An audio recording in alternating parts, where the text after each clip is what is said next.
So welcome, Bert Jan Schrijver. Thanks. It's really nice that you are here. So you are quite well known or received in the Java community, traveling around the world as a Java champion.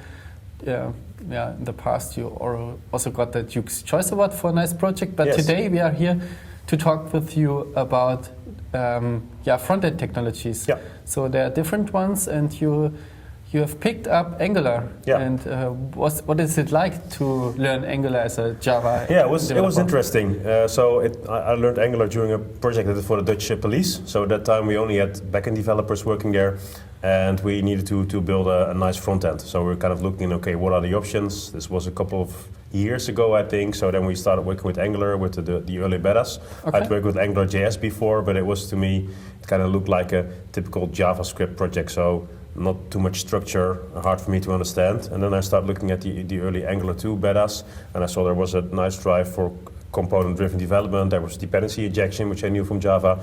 There was TypeScript, which is basically Java plotted to the JavaScript landscape. So there was typings and classings and inheritance, and I could get along pretty quickly. It even got better, I think.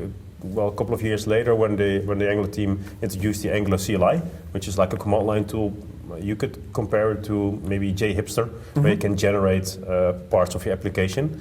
Later they added Angular Material, which is the Angular implementations of the material design principles by Google, and then you can even generate entire components. So you can generate a working table, or a working navigation, or a working menu bar. So it really helps in quickly prototyping and building stuff. Okay.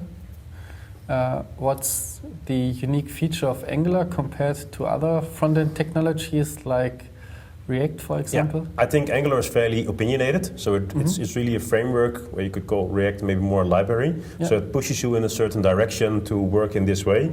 And I'm used to opinionated frameworks. For example, if you work with Spring, it pushes you in a certain way. React is a bit more open, so you get a bit more freedom to do stuff. Okay. And I think what I currently see occurring is that JavaScript developers kind of more favor the React side because they don't want to be pushed in a general direction, while more backend focused people turn to go to Angular because there are lots of stuff already arranged from them, like stuff like routing. For React, you need to pick your own routing library. Yeah. Okay. So how long does it take to pick up Angular when you are a kind of experienced Java engineer? What's your guess? Well, I'd say you could be up to speed in a number of weeks, I think. Okay. So there's the Angular team provides a nice tour to the application, to the basic feature of Angular.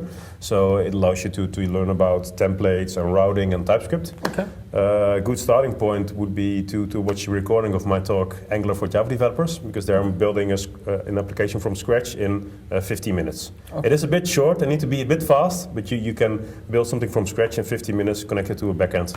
Okay. So that's a good starting point. Okay. One final question regarding the development. When I develop my front-end service with Angular and my back-end service is Java-based, how would I do the integration testing part when I develop the front-end service? Yeah. Do you use like something like WireMock, or is it similar than in the backend, or do you need completely different technologies? Yeah, there are different approaches. What I typically like to do is to create as much unit tests as possible to test my components in independence, and then use some end-to-end testing tool like Protractor or Cypress to test the communication with the backend. Okay. I like to test this to a real backend, for example, testing to a running test server, because that's the only way you're sure that the communication over REST or GraphQL, whatever you're using, is really working. So the problem with mocking or stubbing it is that if the definitions on the server side change, your tests still work. So I like to test as close as possible to the real thing. Okay. So thank you, Bert, for that insights. Thanks. It was really a pleasure. Good.